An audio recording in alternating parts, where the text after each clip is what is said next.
काय ग सुनबाई, कसा चाललाय नवीन संसार? कसला संसार आणि कसलं काय, इथं संसारात पाण्याची नुसती वनवन चालू आहे बघा.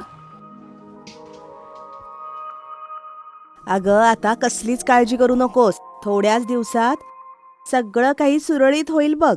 असं कसं काळजी करू नको म्हणता, इथं आपल्या तोंडचं पाणी पळायची वेळ आली आता.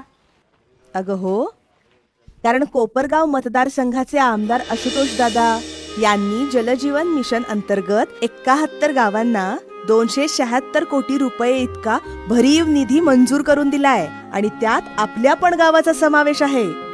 त्याचं काम सुद्धा जोमात सुरू आहे बघ. खरं म्हणताय? मग तर कसलंच टेन्शन नाही, आता होईल बघा सुखाचा संसार. हो ग, आता आशुतोष दादांना साथ हीच आपली जबाबदारी. आपल्या आशुतोष दादांना पुन्हा साथ देणं हीच आपली जबाबदारी.